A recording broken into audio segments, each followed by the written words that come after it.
Shiva and Bhagavat religion introduction.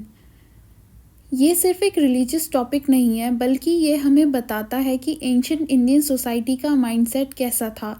Ancient India में religion का मतलब सिर्फ पूजा या मंदिर नहीं होता था। रिलीजन डायरेक्टली कनेक्टेड था सोसाइटी, मोरालिटी, किनशिप और डेली लाइफ से।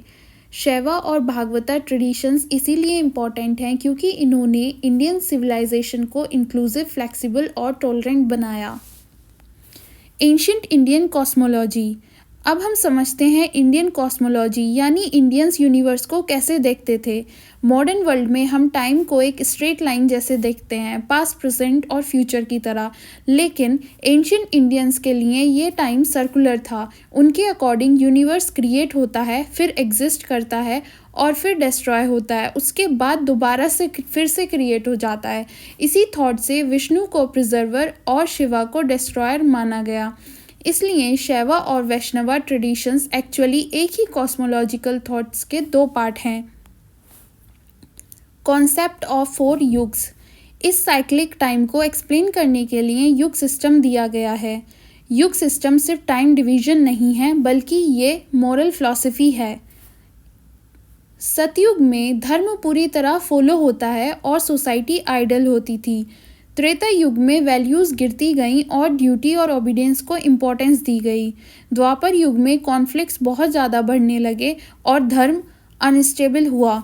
कलयुग में सेल्फ इंटरेस्ट डोमिनेट करता है और मोरालिटी वीकेस्ट रहती है।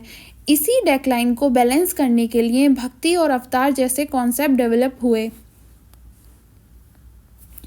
भागवता रिलीजन। भागवता का मतलब होता है भगवान का भक्त। यहाँ भगवान से मतलब है वासुदेव या कृष्ण। भागवत रिलीजन का फोकस था कॉम्प्लेक्स रिचुअल्स पर नहीं, बल्कि पर्सनल डिवोशंस यानी भक्ति पर। इसी रिलीजन में कोई भी कास्ट देखे बिना, एजुकेशन देखे बिना भगवान से डायरेक्टली कनेक्ट कर सकता था। इसी वजह से ये रिलीजन मासेस के बीच में बहुत ज़्यादा स्प्रेड हुई। Origin of Bhagavata tradition. Bhagavata religion अचानक पौराणिक पीरियड में स्टार्ट नहीं हुआ। इसकी रूट्स प्री पौराणिक पीरियड में मिलती हैं। कृष्णा ऑलरेडी एक डिवाइन फिगर थे। धीरे धीरे इस भक्ति को फिलॉसफी मिली, रिचुअल्स डेवलप हुए और इसी प्रोसेस से वैष्णविज्म का जन्म हुआ। Vaishnavism means that it is an organised form of Bhagavat religion. Krishna in early text. अब हम एक इम्पॉर्टेंट टेक्सुअल प्रूफ देखते हैं। चंदोदया उपनिषद में कृष्णा का मेंशन मिलता है, जहां उन्हें देवकी का पुत्र कहा गया है। इसका मतलब ये है कृष्णा सिर्फ महाभारत के कैरेक्टर नहीं थे, उनकी वर्शिप उपनिषदिक एज में भी होती थी। ये प्रूफ भागवत ट्रेडिशन की एंटिक्विटी को एस्टेब्लिश करता है। Development of Vaishnavism. भागवत से जब रिलीजन सिस्टमैटिक बना, तब वैष्णविज्म डेवलप हुआ। वैष्णविज्म में विष्णु को सुप्रीम गॉड माना गया। विष्णु यूनिवर्स के प्रोटेक्टर बने। इस रिलीजन ने किंग्स को मोरल लेजिटिमेसी दी और सोसाइटी को स्टेबिलिटी का मैसेज दिया। इसलिए गुप्ता पीरियड में वैष्णविज्म का ग्रोथ फास्ट होता है। अवतार थ्योरी ऑफ विष्णु। अवतार थ्योरी वैष्णविज्म का दिल रही। अवतार का मतलब है जब धर्म वीक होता है तब भगवान धरती पर जन्म लेते हैं। दशों अवतार को देखिए। पहले अवतार नेचर से रिलेटेड थे, बाद के अवतार सोसाइटी से रिलेटेड। बुद्धा अवतार का इंक्लूजन दिखाता है कि हिंदुइज्म ने दूसरे ट्रेडिशंस को एसिमुलेट किया, अपोज नहीं। शैव रिलीजन। अब हम शैव रिलीजन की बात करते हैं। शैव लोग शिवा को सुप्रीम गॉड मानते हैं। शिवा का कैरेक्टर यूनिक है। वो योगी भी है, ग्रस्त भी है, डिस्ट्रॉयर भी है और क्रिएटर भी है। इसकी कॉम्प्लेक्सिटी की वजह से शिवा हर क्लास के लोगों को कनेक्ट करते हैं। Origin of शिवाइज्म। शिवाइज्म के रूट बहुत पुराने हैं। इंडस वैली में पशुपति सील मिलती है, जिसमें योगिक पोस्चर, एनिमल एसोसिएशन और वैदिक पीरियड में रुद्र एक फियर्स गॉड थे। लेटर रुद्र और शिवा को मर्ज कर दिया जाता है। इससे पता चलता है कि शिवाइज्म एक कॉन्टिन्यूअस ट्रेडिशन रहा है।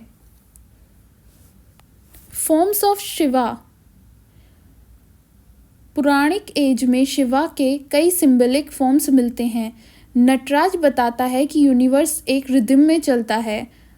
अर्धनारेश्वरा जेंडर बैलेंस का सिंबल है। पशुपति नेचर और इकोलॉजी से कनेक्शन दिखाते हैं। इससे पता चलता है कि रिलीजन सिर्फ बिलीफ नहीं बल्कि फिलॉसफी भी है। शाइवा सेक्स। शैविज्म एक मोनोलिथिक रिलीजन नहीं था। इसके अंदर पशुपिता, कपालिका, शाइवा सिद्धांत जैसे सेक्स डेवलप हुए। शाइवा सिद्धांत ने साउथ इंडिया के टेम्पल्स और कल्चर्स को डीपली इन्फ्लुएंस किया था। शाइवा वर्सेस भागवता। शाइवा और भागवता को कभी कॉन्फ्लिक्ट में नहीं देखना चाहिए। इंडियन थॉट सिंथेसिस पर बेस्ड है। विष्णु ऑर्डर बनाते हैं, शिवा ट्रांसफॉर्मेशन करते हैं। Indian religions evolved through harmony, not conflict. This was the basic principle of both the religions. Major temples सिर्फ वर्शिप प्लेसेस नहीं थे, ये education centres, economic hubs, art workshops थे। इसीलिए टेम्पल्स का सोशल रोल बहुत स्ट्रॉन्ग था। वैष्णवा में जगन्नाथ, द्वारका, तिरुपति बहुत इंपॉर्टेंट टेम्पल्स रहे। शैवा में Kashi, Kedarnath, Rameswaram. Social and cultural impact. भक्ति मूवमेंट ने कास्ट रिजिडिटी को चैलेंज किया और इमोशंस को रिलीजन का बेस बनाया। आर्ट, म्यूजिक और डांस में इसका इम्पैक्ट दिखता है, स्पेशली नटराज स्कल्पचर में। So we can conclude that Shaiva and Bhagavata traditions ने इंडियन सिविलाइजेशन को डायनेमिक, इंक्लूसिव और प्लूरलिस्टिक बनाया।